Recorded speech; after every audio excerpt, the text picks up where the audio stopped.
多網上電視文世昌會客室。今日我哋嘅訪問對象咧就係多倫多嘅市長候選人 Nunziata， 歡迎大家聽聽我哋同佢嘅談話。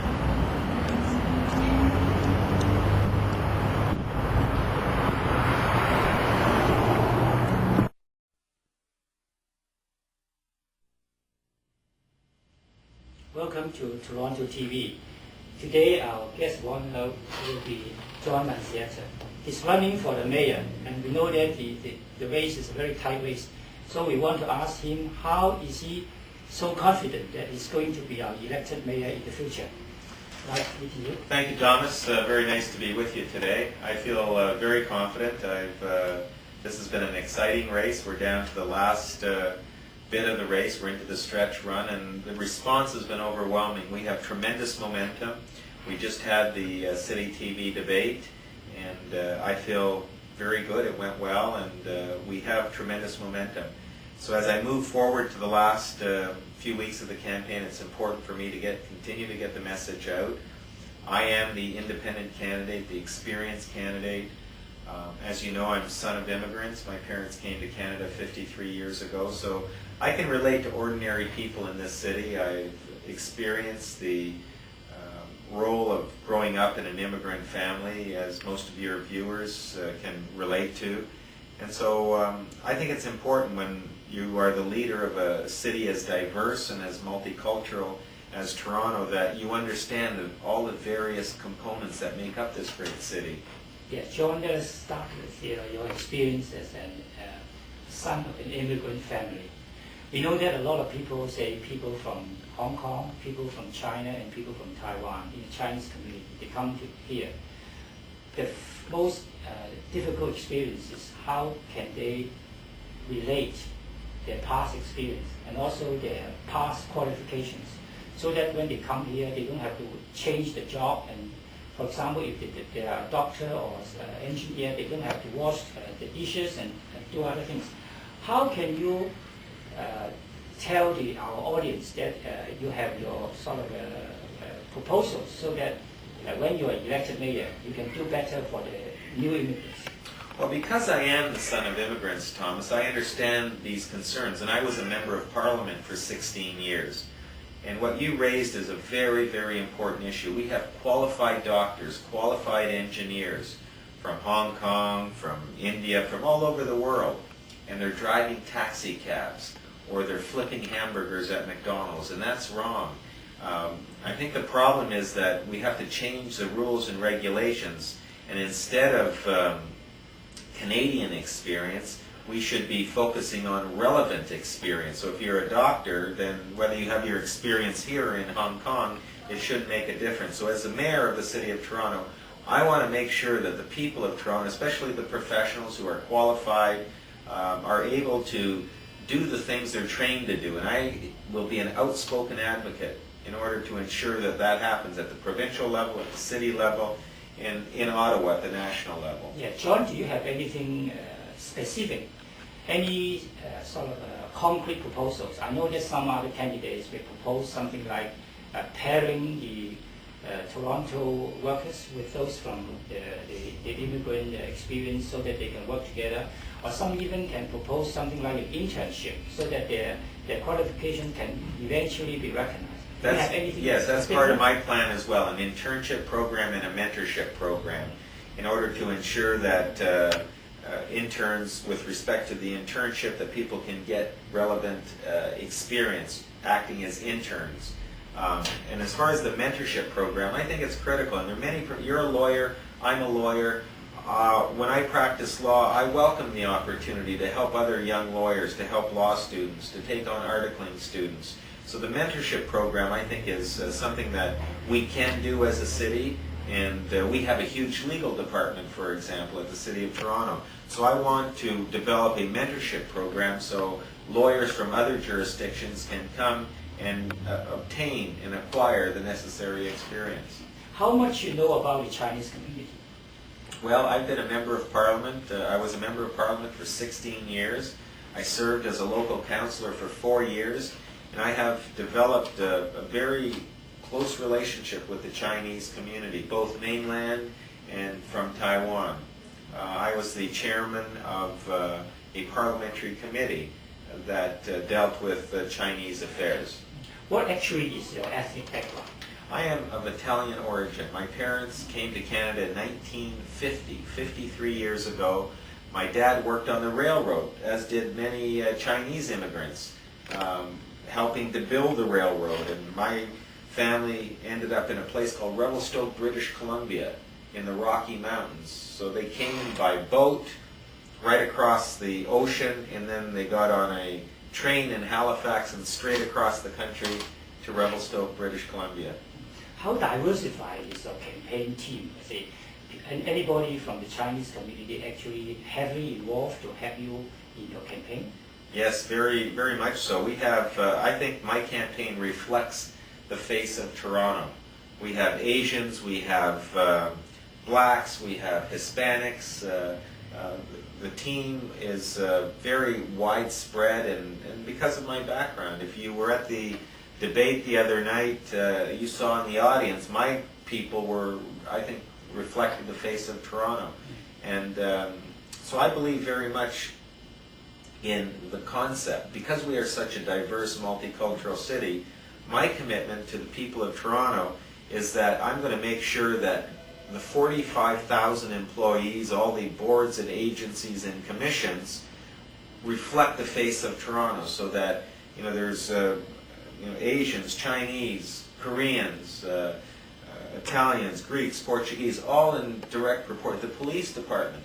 I found out the other day, Thomas, that there's not one Somalian police officer on the Toronto Police Service, so something is clearly wrong. I know the police are trying outreach, but I want to accelerate that effort. We have to make sure that not only is the bureaucracy reflective of Toronto, but even when we issue contracts, when we do business with the public, we have to make sure that it's open and available to ethnic business people as well as smaller businesses, medium-sized businesses. Right now, you have to be an insider in order to get contracts. How important do you think is the ethnic vote for your success, and how would you like to appeal to the Chinese voters that it's important to elect you rather than the other candidates? The ethnic support for me is very critical, very important, and I appreciate it very much. I have tremendous support in the Chinese community and all the ethnic communities, because I am the son of immigrants, because I can relate on a one-to-one. When people talk about discrimination or racial profiling, through the SARS situation, for example, there was a lot of stereotyping that went on. If you were of Chinese heritage, somehow you were a pariah because of SARS. And I think it's important to have political leaders that will stand up and denounce discrimination and stereotyping immediately when they become aware of it.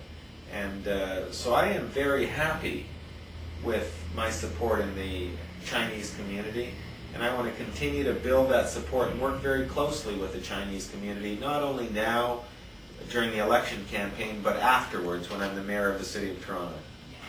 We know that when the campaign started in the beginning, your name recognition was only second to Barbara Hall, and you are just behind Barbara Hall.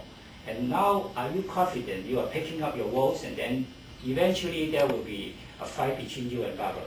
Yes, it's going to turn into a two-way race, and clearly my name is well known. And the other big issue that's getting my name out there in all communities is I support family. I'm very much supportive of traditional family values, and I believe that marriage is sacrosanct, that marriage predates government, that one of the fundamental pillars, the foundation of our society, is the family. And so I'm the only candidate that supports the traditional definition of marriage, and that marriage is a union, a relationship between a man and a woman, to the exclusion of all others. So I'm very much opposed to gay marriages, gay and lesbian marriages, and I think that is a position that is reflected and accepted in many ethnic communities because of the religious foundation, because of the values that immigrants bring to this country. And I'm not afraid to stand up and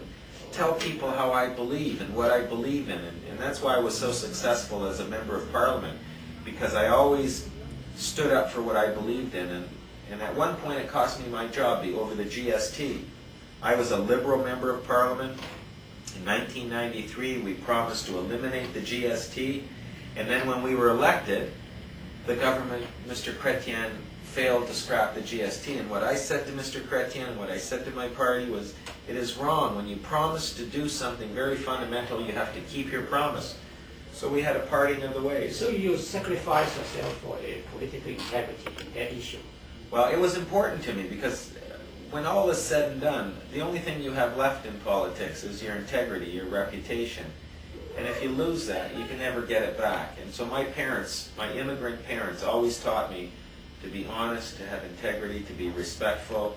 And I think that's, in a politician, that's an important quality, a critical quality. So it ties down to the fact that eventually you will be fighting against Barbara. And you think that you are political more a better person than Barbara? Well, Barbara represents different values. She has her own platform, but you know, she was the mayor. She had an opportunity for 3 years, and to a large extent, she represents the status quo. Whether you're dealing with the homeless or finances, she had a chance and she failed to make a difference for our city.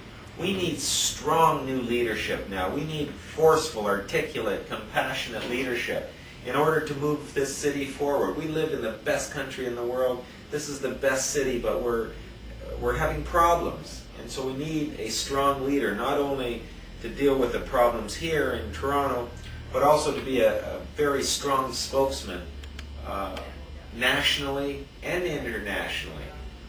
We saw that during the SARS situation, how important it is to have someone that is able to articulate in a compassionate way the needs of the city of Toronto. Thank you, John. And after the break, we will have more views from you on your own platform. Thank you. We will have a break now.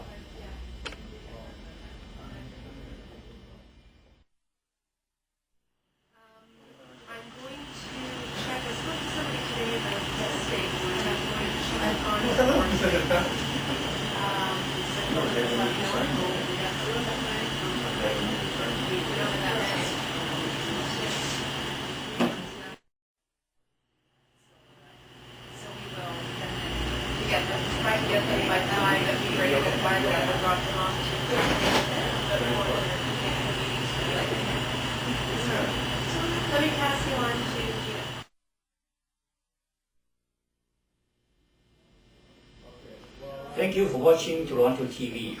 Before the break, we talked with John Nunziata about his own background and why he's a better candidate than the other mayor in the race. Now we want to focus a bit more on his issues. Thank you, John. Thank you very much, Thomas. Can you start with something that you are particularly important as far as platforms concerned? What are the one or two particular issues that you think you are better than the other mayor candidates? Yeah. Well, this is, Thomas, my platform. It was released 2 weeks ago. It is entitled Getting Toronto Moving Again, and I encourage your viewers, those who log on to your website, to go to my website, www.johnnunziata.ca, and you'll see my entire platform. But what it boils down to is a safe, clean, and prosperous society. A safe, clean, and prosperous city. Can we start with how safe you want Toronto to be? Well, some people say Toronto is already very safe. Okay. And the more policemen, the more other security guards will not change much. Well, one of the reasons why we are one of the safest cities in the world is precisely because we have committed the resources to policing, which is we're spending $636 million a year. It's by far the largest single component to our budget. And so I support that. I want a safe community. We have a safe community. So we can't be complacent. We can't now say, well, we're going to cut back or we're not going to commit the resources we have to. No level of crime is acceptable to me. As we speak, a young Asian girl has gone missing, a 9-year-old girl in North York. It's on the radio today. As you and I are speaking, there are parents that are worried because they went to the young girl's bedroom and she went missing. She's missing. And I hope that she's fine, she's okay. So, those that tell me that I am too tough on crime, I say to them that the people of Toronto appreciate our safe community. We want to support the police. We want to make sure that our communities, our streets, our homes, our neighborhoods are all safe. And so I very much appreciate the police. I will hold them accountable. I think it's important to make sure that what they do is right. I will not give them a blank check. But I want to work with the police. Other candidates are adversarial towards the police. In what way you can be more tough than they are now on crime? Well, I happen to believe that the purpose of the justice system is the protection of society. That's the primary purpose. So I would commit resources in order to ensure that we help victims, that we help the police. That would be my focus. Ultimately, we want to prevent crime. And so the way to prevent crime in the long run is to make sure we deal with the root causes of crime. And the root causes of crime are really quite straightforward. Poverty.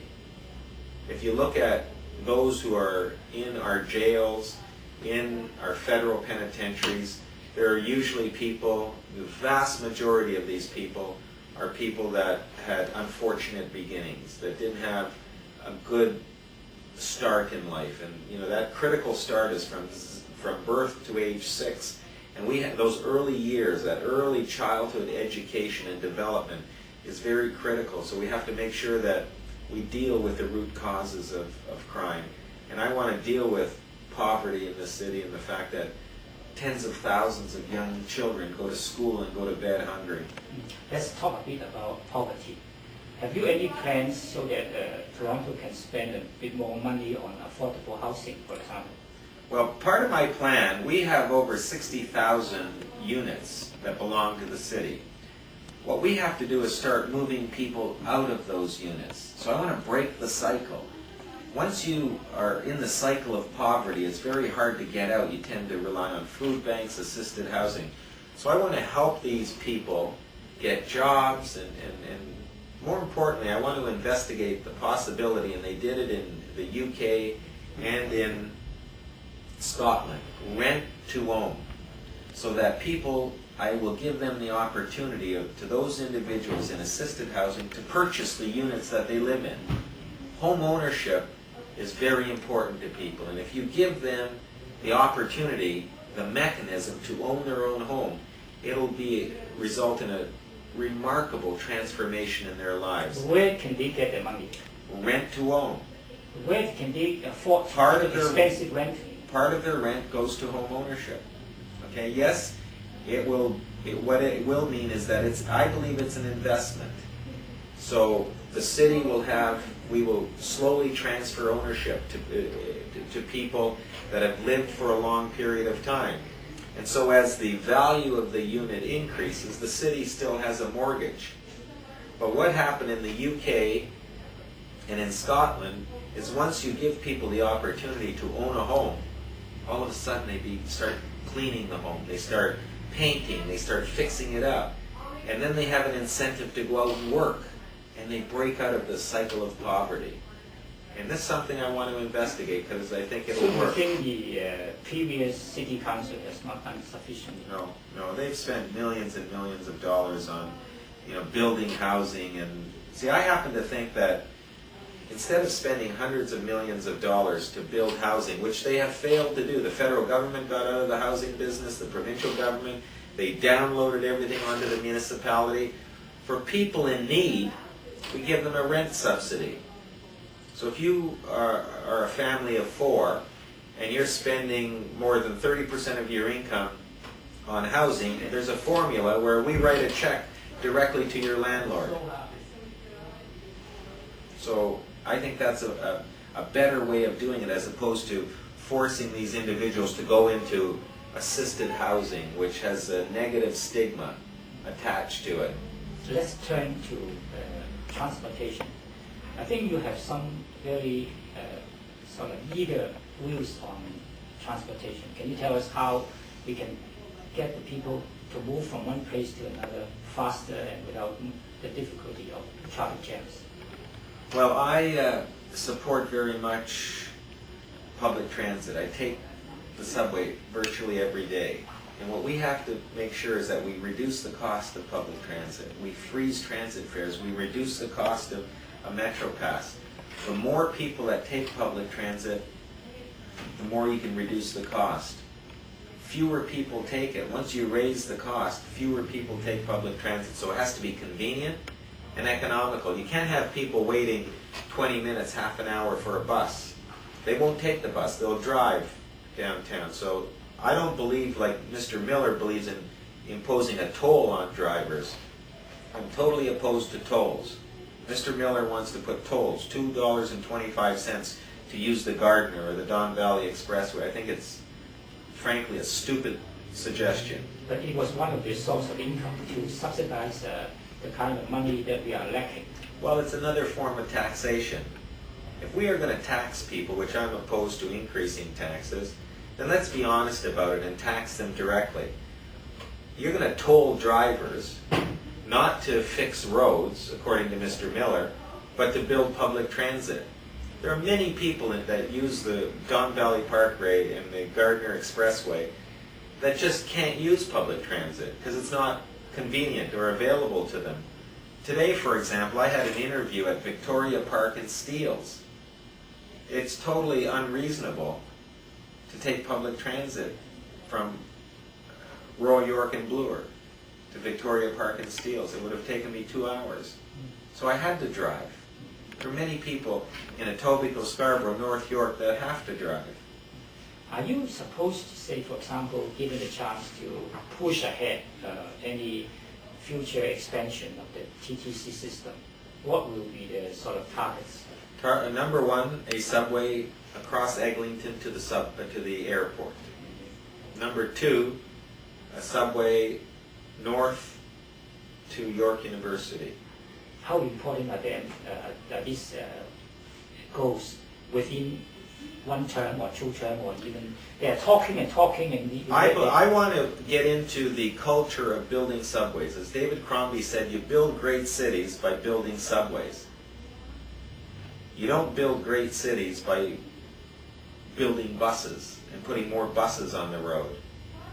So I think it has to be an ongoing process, but we need the help of the federal government.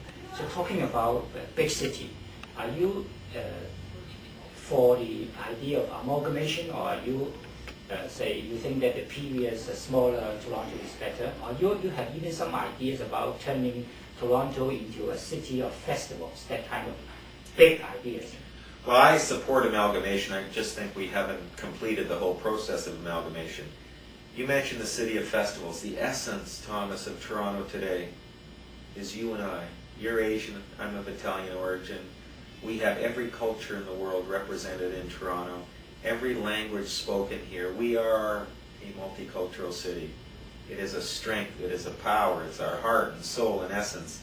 And every community has a wonderful festival every year.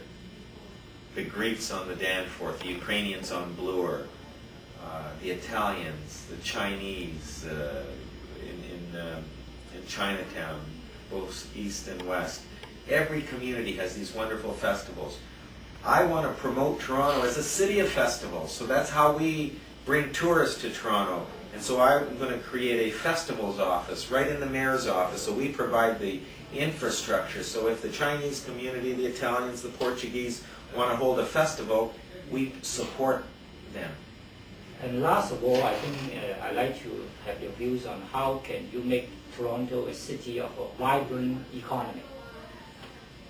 Taxes kill jobs. My commitment is to freeze taxes. And I want to pick certain industries. I want to bring tourists back using the city of festivals. I want to support the film industry, which is very important. But overall, we've got to bring our tax rates down, because our tax rate, commercial tax rate, is amongst the highest in North America, 30% more than in other municipalities in the GTA, Mississauga, Newmarket, Richmond Hill. We're losing thousands of jobs every year. Every month, thousands of jobs are leaving. And when companies leave, we lose the taxes. So we have to encourage, we have to be competitive. Right now, we're not competitive. The only businesses that are remaining in Toronto are businesses that have to be here.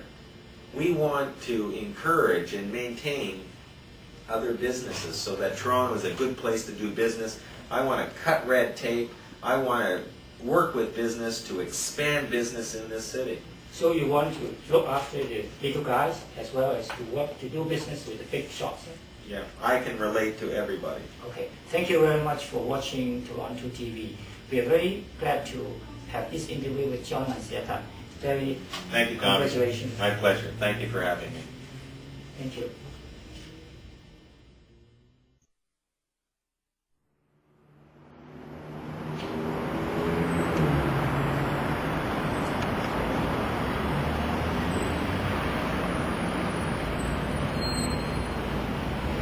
啊，各位你哋好。頭先我哋咧就訪問咗 John Nunziata。嗱，佢係一個好資深嘅政治人物嚟嘅。但係因為咧喺一個以前咧一次咧，由於呢個關於 GST 事件咧，佢就脱離咗自由黨，而家咧就以自由黨嘅即係以外嘅身份咧，作為一個獨立人士咧，就參與呢一次嘅市政府嘅選舉嗰個市長嘅。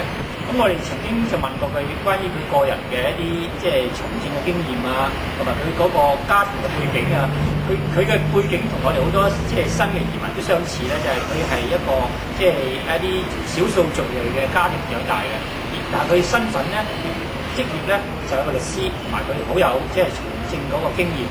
咁佢俾我哋嘅印象咧就係佢好似咧係想一方面咧好關心多倫多一啲弱小嘅民眾。亦都好關心一啲嘅窮人，佢哋有冇地方住啊？佢哋需要即係有搭車嘅時候咧，應唔應該就點樣可以避免交通擠塞啊？咁佢亦都同時咧，佢亦都俾人一個感覺咧，就係佢好注重嗰個多倫多嗰個經濟啊，多倫多嗰個優勢點樣能夠發展成為一個大嘅有活力嘅經濟城市咧？咁我哋今日咧喺我哋嘅談話裏邊咧，我希望大家可以睇到咧，佢係一方面咧係關注嗰個少數民眾，關注一啲窮嘅人家，但同時咧佢亦都俾人一個印象咧，佢係可以同啲商業嘅人物咧，係啲即係投資者咧係可以相處嘅。咁佢嘅背景本身